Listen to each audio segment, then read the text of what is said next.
We are going on a tour of Cropwell Butler with illustrations from old photographs and maps, accompanied by pictures taken more recently from roughly the same spot.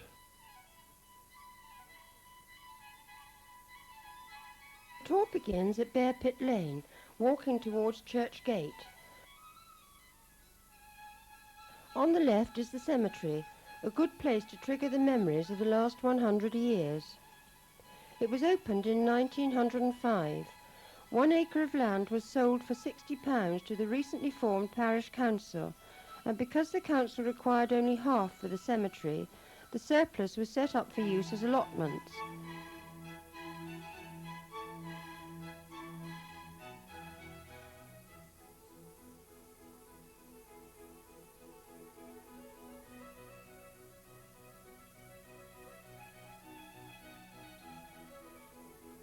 The fence which still surrounds the whole plot was put up at that time.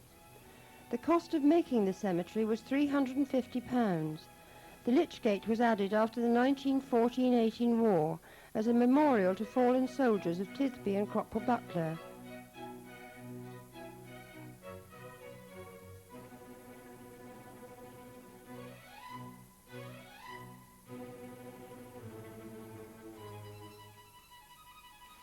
Opposite the cemetery is the Bear Pit. The origins of the name are obscure. Some say it refers to the site being an old exhausted quarry, hence Bear Pit. Cropwell Bishop Road is the modern name of Bear Pit Lane. In the 18th century and up to the 1860s, Rookery Corner was virtually covered with water called Parr's Weir. Not everybody knows in Cropwell where Parr's Weir is, but it's the Tythby Corner. And why it was called Parr's Weir was that at one time, in the middle of the road, there was a pond. Not a deep pond, but the horses from Rookery Farm. It was Parr's who lived at the Rookery Farm at that time. That's why it was called Parr's Weir. And the horses used to drink from it. But they say they used to wash the feet in it as well. When they came out the fields, they used to love to walk through it. And there's no fence around it. I can't remember it. My dad can remember it. And it was quite a feature for years. An old farmhouse situated in the field very near to the present rookery belonged to a very well-to-do farmer, Mr. George Parr, whose ancestors were residents of Cropwell Butler for at least 150 years. In 1862, at the age of 67, he bought land on the Radcliffe side of the foss and built a new house, later to be called the Elms, and now known as Cropwell Court. On building the present house at Rookery Farm, owned by the Earl Manvers, the pond was filled in. The Parrs continued to farm there, firstly George Parr's brother Thillingham Parr, then his son John, until 1884. W.P. Pudding Green occupied it before he moved to Mahon, and then Sheldons bought it. Along the Tythby Road there were two windmills. The first one stood near Millfield Cottage. Further along the road on the left side stood another, close to the boundary with Tythby. Both were post mills. The first mill was blown down in a storm in about 1837.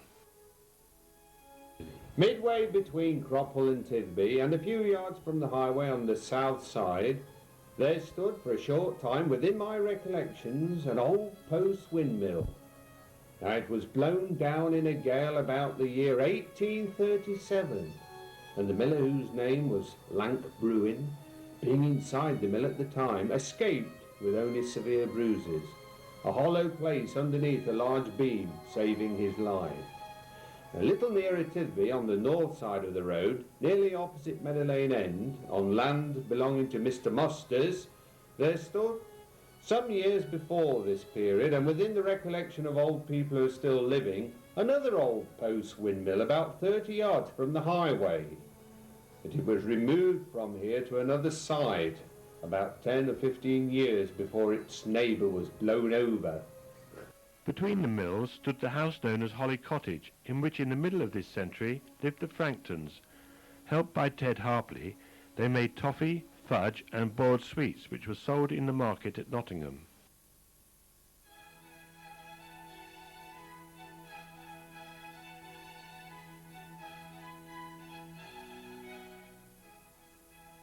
Tythby would justify a programme to itself. Only a brief reference can be made to its most obvious landmark, Holy Trinity Church, the parish church for both Cropwell Butler and Tythby. Sunday, no papers allowed, except Sunday Companion, Sunday Circle, and the Christian Herald and the Bible. My father sang in the choir over 50 years, and I also sang as a boy. Hobnail boots, 4 and 6 a pair, clean Saturday night. Sunday school after hearing the collect of the day. Then a 1.5 mile walk to Tythby Church, 2 by 2. The squire in his barouche with the maidservant, and old Oliver, the coachman, by his side.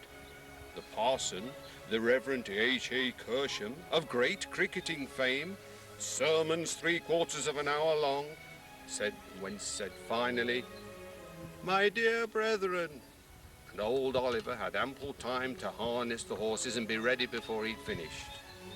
School again in the afternoon, chapel of ease at night, then hymn singing at home until supper. Corner House is an old mud cottage, considerably extended in the last century. The present owner has exposed a section of the old exterior mud wall, showing its structure, neatly framed in a glass display case. At the end of Dovecote Lane, a small building on the right, now used as a workshop, was originally a school built by the Chaworth Musters for the children of Tythby. Over the crossroads in Dovecote Lane, a family of blacksmiths made the famous Walker's drills and other agricultural machinery, employing 5 blacksmiths, wheelwrights, carpenters and other labourers, sending their machines to distant markets. Later they moved to Bingham, but by the 1930s they were unable to compete with modern methods, and so production ended. Similarly, during the 50s, a thriving and innovative soft cheese dairy was started by Peter and Beryl Badley, providing work and income for several local residents. The cheese was sent by rail to all parts of the country. It was the effect of the Beeching rail closures in the 60s that forced them to sell the business to Long Clawson Dairy.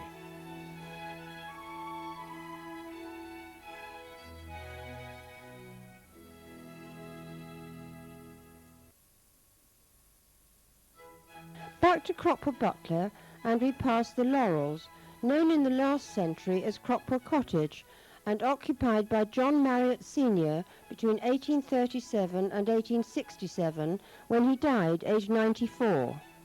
A great friend of Parson Henry Smith, between them the Smiths and the Marriotts owned the greater part of the village. The house was built around 1775, and the land has a traceable history through documents and deeds over the years since 1687, when it was owned by a John Hacker. After the death of John Marriott, it became the home of the village schoolmaster Charles Goodwin, who for 30 years ran the school which Mr. Parr had built behind the Chapel of Ease. In this century, the Laurels passed into the hands of Mr. Turner, the father of the Reverend Gilbert Turner. Mr. Turner sold household goods around the area, storing his wares in the sheds at the side, and travelling by pony and dray to the villages over a wide area in the Vale of Belvoir. When motor cars began to appear, Mr. Turner was the second in the village to own one. He was joined in his business by his brother-in-law, Mr. Baines. Between the Laurels and Village House, the former coach house belonged to the Laurels and was used as a shop called Turner's Stores. The old shop is now part of the garage outbuildings of Village House. And then when he came to the village, he didn't open the shop straight away, but it was a barn that came up to the pavement end where he started the shop, and I think it was about just after the first war finished when he started the shop in the early 20s. He was a very handy sort of man. I think he did most of the opening of the shop himself, putting a big window on the outside, on the pavement side, and fitting the shop up inside.